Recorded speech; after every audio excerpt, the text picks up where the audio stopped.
부산의 한 목욕탕에서 대형 폭발 사고가 발생한 적이 있습니다. 펑 하는 소리와 함께 폭발이 일어난 지 20분 만에 2차 폭발까지 이어지면서 당시 많은 사람들이 다쳤습니다. 소방관 포함 23명이 목욕탕 안팎에서 크게 다쳤습니다. 이 해당 목욕탕 법원에 판결이 내려졌는데요. 자, 일단 2년 전에 발생한 사고였죠? 네, 맞습니다. 2023년 9월 1일이었는데요. 부산에서 발생한 대형 폭발 사고입니다.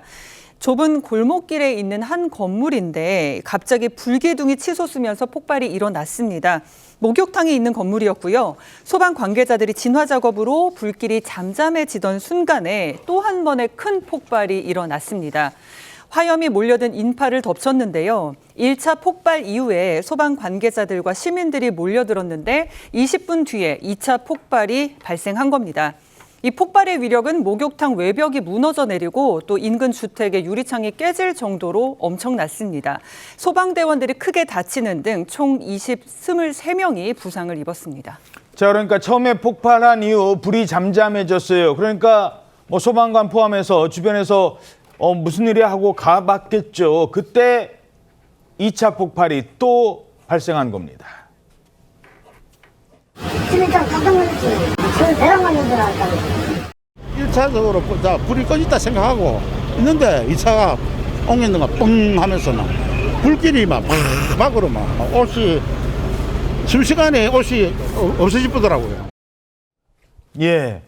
2차 폭발 때 주변에 사람이 많았고 그래서 더 피해가 컸다고요? 그렇습니다. 1차 폭발 이후에 이제 어느 정도 진화가 된 것처럼 보였는데 그 직후에 건물 밖에 모여서 막바지 진화 작업을 할 때 그때 이제 사람들이 많이 모였다는 거예요. 그러니까 1차 폭발 때는 주위에 사람들이 별로 없었다고 합니다. 예. 그래서 큰 피해가 좀 적었는데 2차 폭발 당시에는 상황을 살피러 온 주민들이 모여들었다는 겁니다. 거기에 소방 관계자들도 있고 그렇다 보니까 이제 피해가 컸다고 하는 건데 소방 당국에서는 2차 폭발이 있기 전에 지하 1층에 불씨가 잡혔고 또 화재 확산의 우려가 없었다고 판단했다고 합니다. 그리고 또 초기 진화 당시에 연료 탱크로 추정되는 물체가 보였는데 그 부분을 중점적으로 진화를 했다는 거예요. 그래서 어느 정도 진화가 됐다고 안심을 했는데 그 순간에 이제 2차 폭발이 발생한 것이 아니냐. 그래서 23명이. 네, 그런 이야기가 좀 나오고 있는데 또 일각에서는 1차 폭발 이후에 통제선 등의 주민들의 접근을 막는 그러한 통제 조치가 이루어지지 않은 거 아니냐 이러한 지적이 나오고 있다고 합니다. 예.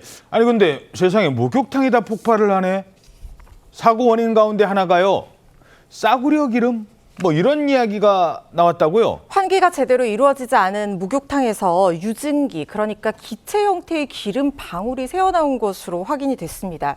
목욕탕 지하 1층 유류탱크 하부에 있는 구멍으로 기름이 일부 새기 시작했고 유류탱크 격벽 내부에 이걸로 인해서 유증기가 형성이 됐던 겁니다. 뒤이어 분전판 쪽에서 작은 전기불꽃이 생기면서 유증기를 건드려서 이게 폭발을 했고 화재로 달궈진 유류탱크 내부 유증기가 연이어 폭발하면서 폭발이 커진 것으로 조사가 됐습니다. 당시 목욕탕에는 정제유 2,600리터가량이 저장돼 있던 것으로 추정이 되는데 경찰은 이 기름이 저품질, 그러니까 싸구려 기름이었던 것으로 분석하고 있습니다. 목욕탕 보일러를 가동할 때 쓰이는 일반 경유의 반값 정도 되는 싸구려 기름이라고 하는데 싸구려 이유가 있습니다. 내구성도 떨어지고 안전성도 떨어질 뿐만 아니라 이런 어떤 안전관리라든가 품질관리 같은 기준이 적합하지 않거나 이런 것들이 좀 미비했을 가능성이 있는 거거든요.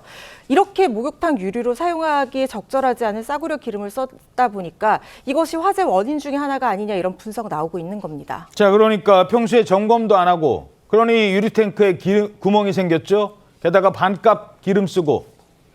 자, 관계자들 어떤 처벌을 받습니까?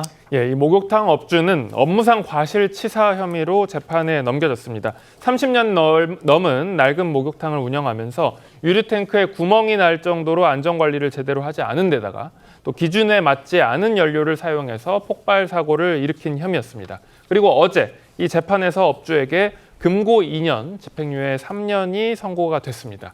재판부는 양형에 대해서 피해자들의 상해 정도가 심하다라고 하면서도 목욕탕이 소외되면서 사실상 유일한 생계 수단을 잃게 되는 등 상당한 경제적 손실을 입은 점 등도 고려했다라고 하면서 양형 이유를 설명을 했는데요. 다만 이 목욕탕 업주와 함께 재판에 넘겨졌던 혼합유를 만드는 업체 대표에게는 불법 연료를 공급했다고 증명이 어렵다, 증명에 이루어지지 않았다라고 하면서 무죄가 선고됐습니다.